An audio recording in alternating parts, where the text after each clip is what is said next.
Oh, this has been a pretty steep climb. Almost 5 kilometers, crossing through streams, couple of thick wooded jungles. Well, sometimes I enjoyed listening to birds, but most of the time I was panting and huffing and puffing. But I'm relieved that I have now reached my destination. Today is end of March and this is Kumaun Hills. I have reached my place and I have come down to the first bench. This is called Ek Number Ka Bench. Once you come here, you sit down and get your breath back. From here, if you look up, you have a panoramic view of the hills on the north. This is March, so there had been a couple of thunder showers. Distant horizons have a layer of cloud cover, so you cannot see the beautiful snow peaks of Himalayas. Otherwise, on winter months from here, you can see Trishul, Nanda Devi, and host of other smaller peaks. As I stand here, on my left, I find a small terraced village.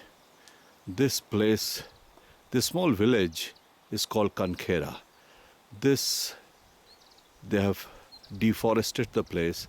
They've got small paddy fields, little source of water. However, these are the people who gives the helping hands in running this house where I have come. On my left, I see the poly houses. These are the poly houses where the present owner does a lot of farming. There are a lot of vegetable comes out from here. They also have a chicken farm. They have 500 chickens to supply to their hotels in Nainital and out here at home. On its left, I find a small building. That's the stable. They have a couple of horses to carry provision and people from down below up here. This place is called Govindpuri. This is en route to Pithoragarh. Now that I've got back my breath, let me turn around and enter the house. As I turn around, I find on my left a dense jungle. This is mostly oak jungle. And it looks a bit unfriendly, lonely. Who knows, there may be a couple of leopards out here. Wild boars, yes, there are plenty out here. I get into this small pathway and proceed towards the house. This is Kumaun Hills. Kumaun Hills has a checkered history. In 1768, a tribe from Nepal called the Gurkhas conquered the entire hill area of this place. However, in 1814, Lord Hastings announced a war and declared a campaign against the Gurkhas. And the British Army moved from 1814 to 1815. But the Gurkhas were great fighters. They killed a couple of British generals. And finally, in 1815, it was General Ochterlony who forced the Gurkha leader Amar Singh Thapa to sign the Treaty of Sagauli.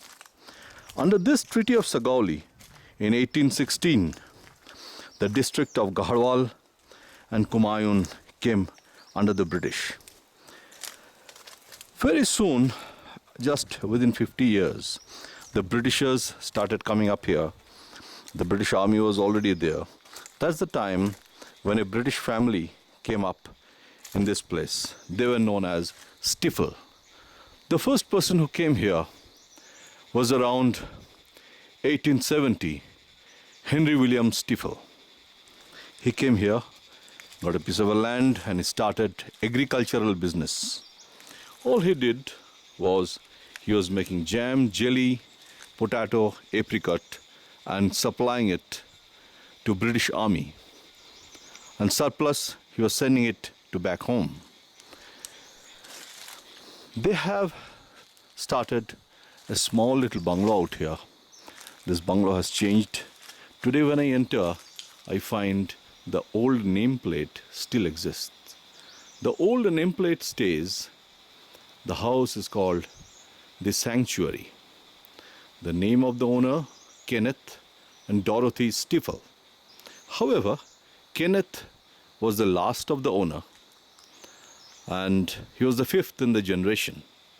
Interestingly, just below their name, I find a Latin word. Pardon my pronunciation, but the Latin word goes like this: non fatum hac persecutus ignem. Well, I checked up in Google search. I found it says, within quotes, it pleases us to eat, to feed, and to be merry with friends and family. Oh, wow.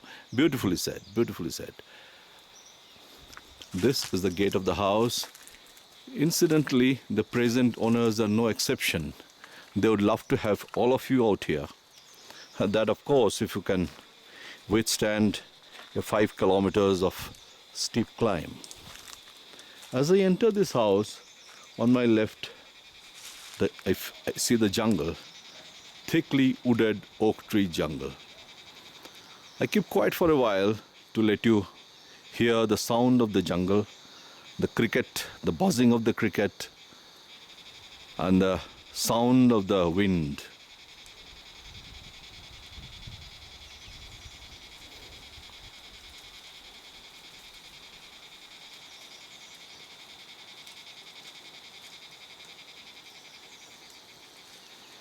I turn into the house. It appears that the present owners love this place. As I enter, I find the place full with flowers. That's beautifully done up, and plenty of flowers.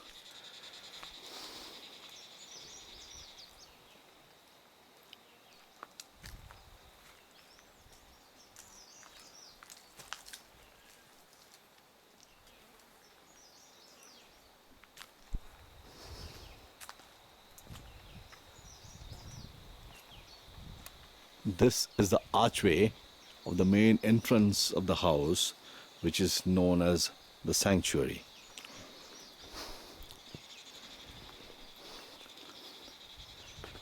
The house is on my left.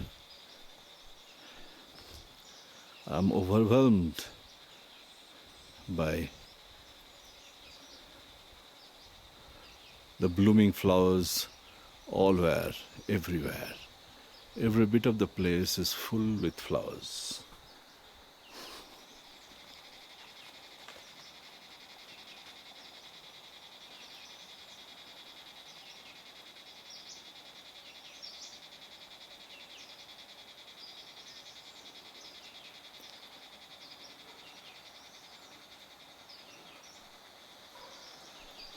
Kenneth Stiefel was the last owner.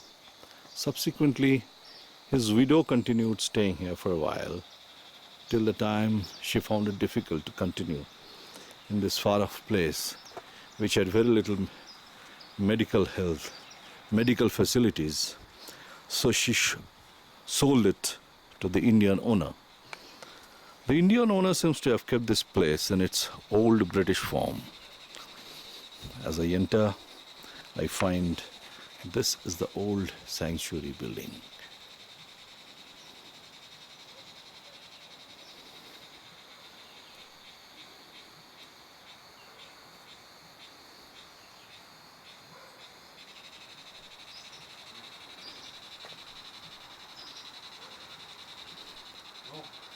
As I go in, I find the present head gardener standing up.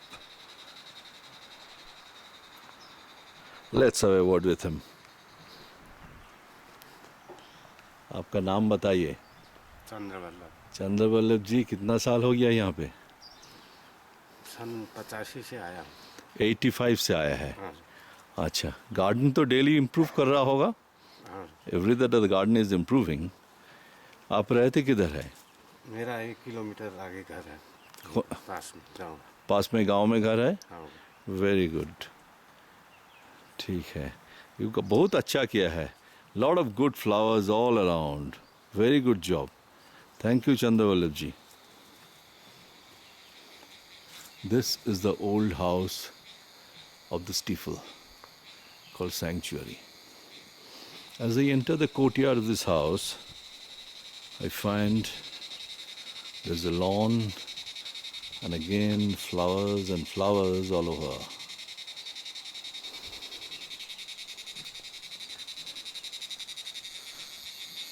I can hear the silence and the call of beetle.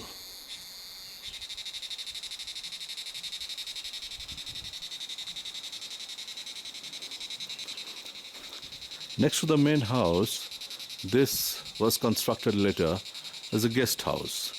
It has 4 fully furnished rooms with bathroom with hot and cold water, study, and all other facilities for housing 4 family of guests. The last room is a puja room, or the place for worship. As I leave this, I come across a glass house. This is known as the conservatory of the sanctuary. This is the place where they have a library, they have a music room, and of course, they have the TV. As I enter this place, I find, they have a beautiful collection of old magazines and the old albums of the steeple. Let's go and have a look.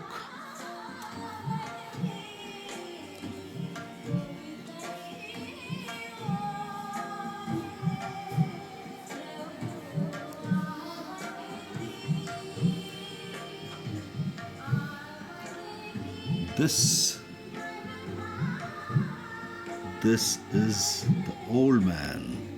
This is the father of Kenneth Steeple. Dear old dad.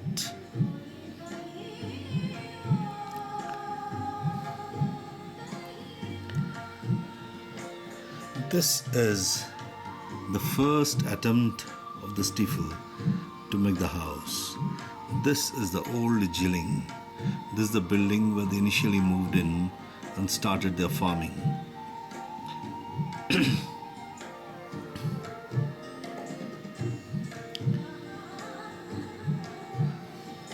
Then they got their labor. Dad at the new building site in Jilling. Dad started making the house, the present stone building. This is the dad again at the building site. This way they made a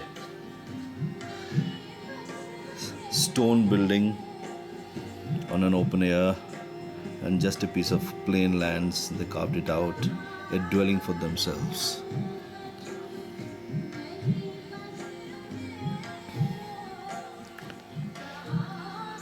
Slowly the house grew and it took this shape. It says Jilling Main Bungalow in 1920. This is what it looked with when Kenneth Steeple was at his prime. They all used to travel from Kathgodam, and this is what Kathgodam railway station looked like in 1920. Apart from farming, the Britishers' most important preoccupation and pastime was hunting. We have a beautiful picture of Kenneth shot a samba in Jilling. It's a self-shooting at Jilling.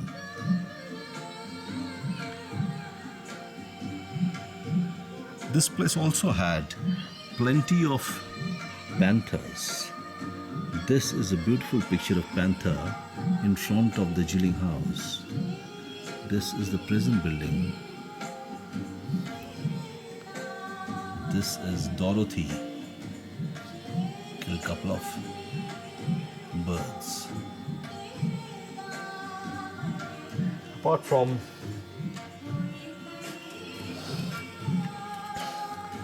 from hunting, the preoccupation of the British was also to call friends and family in the hills and have picnics. There's a very interesting nostalgic photograph of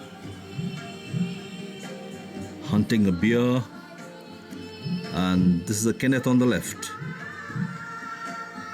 and the picnic party at Jilling.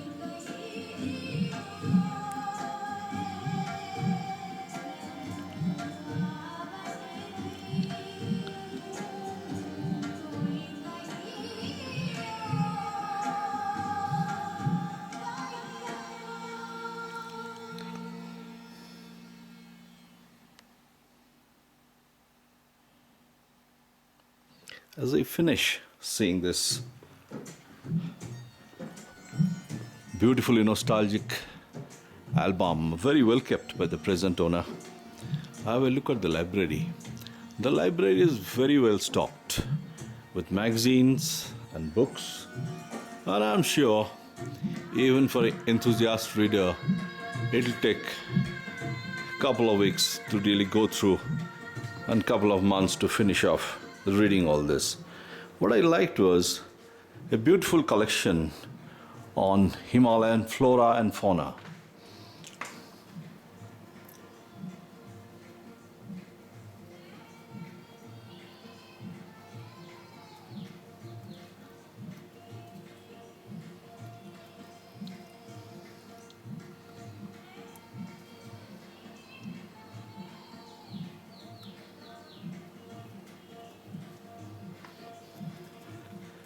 After I finished seeing the conservatory or the glass house of the sanctuary, I go out towards the south and look from the top of the hills and look at the valley. It's a beautiful sight where through the hills the river has broadened and it's going towards the plains. You can see the broad river joining plains and a small village on the left. This is the view on the south.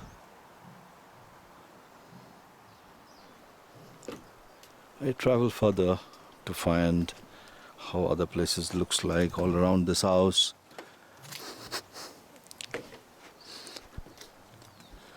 I go further towards southwest. I find all over rhododendron growing in the jungle, and the distant villages on the faraway places. It's beautiful. Strong winds from the hills.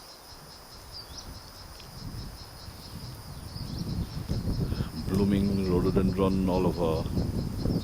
This place is beautiful. A bit lonely though, but it's a delight for a person like me who has come here to search out his inner self. Thank you.